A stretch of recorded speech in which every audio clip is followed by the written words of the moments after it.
Thank you, Tracy, Mr. President, and greetings everybody from Great River Energy. Just going to make sure that this is working. Yep, I double clicked. Great, thanks everybody. I'm Eric Olson from Great River Energy, and it's really an honor to be here to talk to you about Great River Energy and our wholesale power supply service to Lake Country Power and our 25 other member owner cooperatives.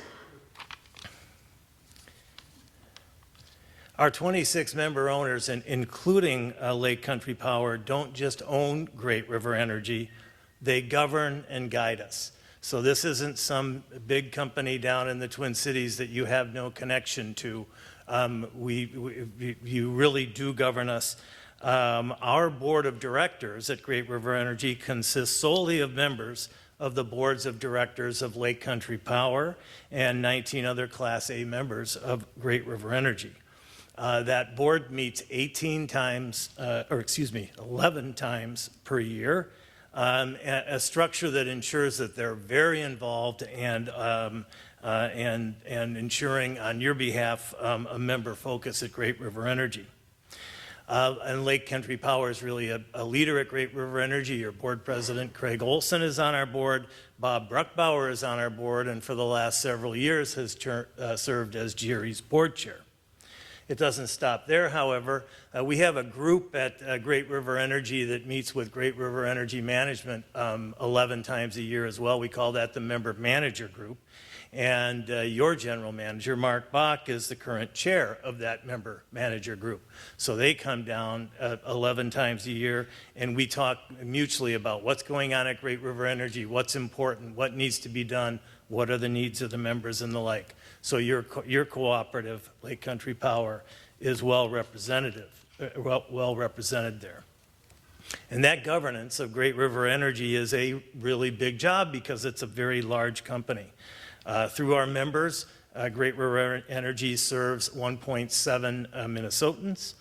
We have $3.5 billion in assets, which includes roughly 14 power plants and about 5,000 miles of transmission lines all across Minnesota. Our annual revenue is roughly $1 billion, which has been relatively flat as we work hard to try to keep our rates to our members affordable. And you can see, Mark talked about the regarding affordability and decreasing sales. We are experiencing those challenges at Great River Energy as well.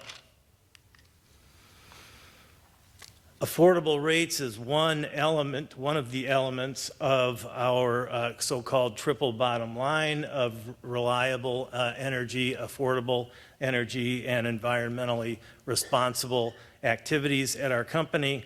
Regarding reliability, we are constantly investing in our transmission system to keep the energy flowing to Lake Country Power and to all of our other members. On the environmental front, we've been transitioning from carbon-free resources, or from carbon-emitting resources to carbon-free renewable resources. Each and every time we do that, we've done it actually with cost in mind. So when we sold, for example, our Coal Creek Station, it was because it was losing $200 million a year. It was producing energy at a much, much higher cost than it was bringing in the market, and so we transitioned away from that. And we also work hard to comply with all the environmental laws and regulations that apply to us. I'm going to take a few minutes now to go into more detail about what occurred in 2024 at Great River Energy. As Tracy mentioned, Great River Energy returned some patronage capital to members. It was $15 million in 2024 to a total to our member owners, continuing several straight years of returning patronage funds to our members. Our credit at Great River Energy, we don't borrow from the Rural Utility Service, we borrow on capital markets, and so we've gone out and secured investment grade ratings, A ratings from all the major ratings agencies. And what that allows us to do is go out and get loan funds, bond funds at lower interest rates, and those rates are a major factor in our rates, and lower interest rates mean more affordable rates. We're constantly thinking about our members and serving them, and we're one of the only generation and transmission co-ops that we're aware of that surveys its members, and our members are telling us that their satisfaction is actually as high or higher than it's ever been. But frankly, we don't need to wait for member surveys to find out how our members feel about us. Mark and our other members always tell us, right? They're there 11 months a year, and the CEOs and general managers are, but at all levels of the company, we're constantly interrelating with our members. Another important thing that happened in 2024 is we were awarded $800 million in so-called New ERA funds from the federal government related to the Inflation Reduction Act. Those are grant funds, not loan funds. So we're very excited about that. When President Trump took office, he immediately froze a lot of expenditures, including those. But we're really happy to report that the freeze seems to be unfreezing, and we're working very closely with RUS on those funds, as are many G&Ts. And what those allow us to do is we're adding a number of wind power purchase agreements to our power supply portfolio, and those funds will reduce the cost of those wind power purchase agreements. We're happy to report that our integrated resource plan was approved last year by the Public Utilities Commission in Minnesota, and that basically sets forth what our power supply expects to look like in the next 15 years. We also had PUC approval of a wind power purchase agreement, the underlying development project there in Dodge County in southern Minnesota, and GRE will buy the output of that. And as Mark mentioned, we're making really significant, maybe as up to $2 billion in regional transmission infrastructure that is being built.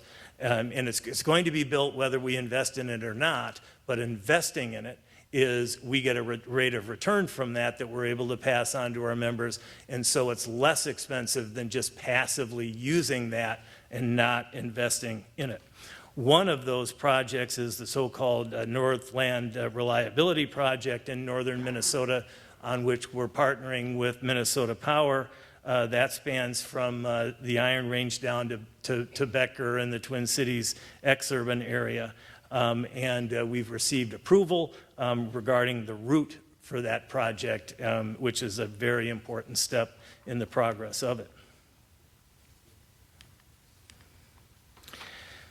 As I mentioned, we've been transitioning our power supply, and it really now consists of, I'll say, three primary. There's kind of some smaller resources there too, but the main three components of our power supply portfolio are wind resources, and those are power purchase agreements with the developers of the wind farms, and that's where we get most of our energy from.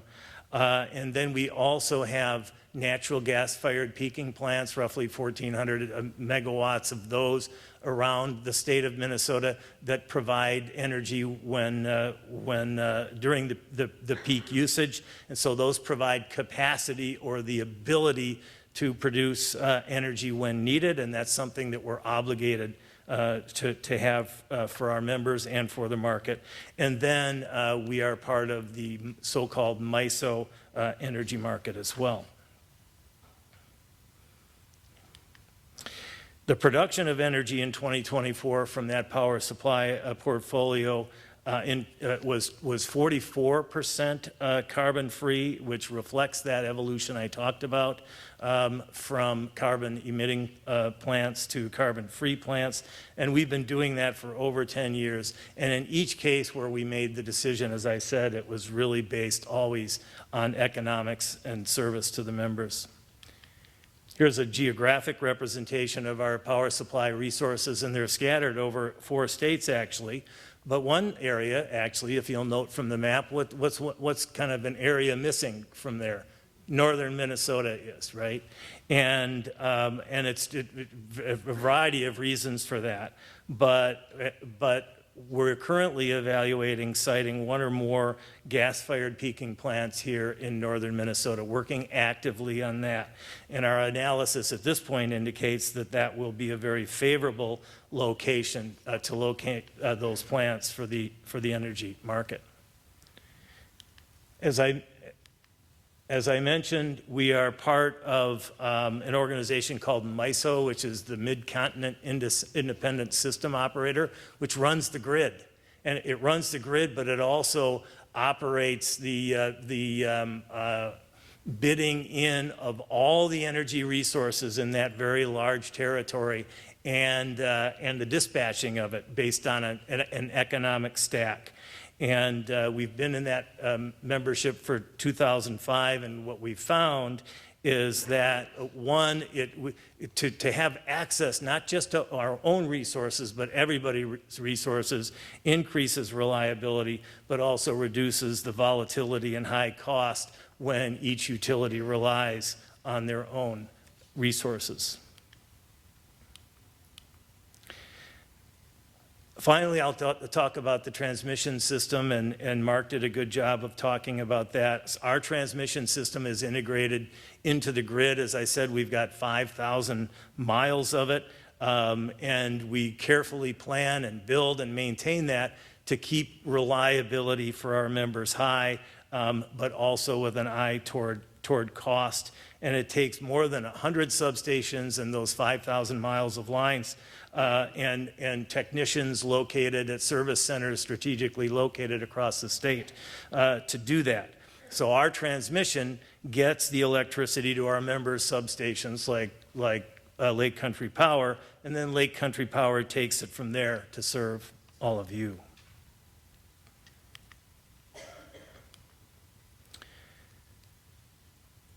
So Great River Energy, we're a cooperative built from cooperatives, formed by those 26 cooperatives. It's a great example of what Board President Olson talked about, the 6th cooperative principle, cooperation among cooperatives. It's really all about those 26 members, and that structure of being owned by and governed by our members ensures that we're devoted to serving Lake Country Power and our other members. As a token of our appreciation, Mr. Board President, we have a check here from Great River Energy to Lake Country Power for the Operation Roundup program. We're really happy to contribute that to you, and thanks very much for having me today. Thank you, Eric. Great job. I look forward to giving this back to the community. Thank you.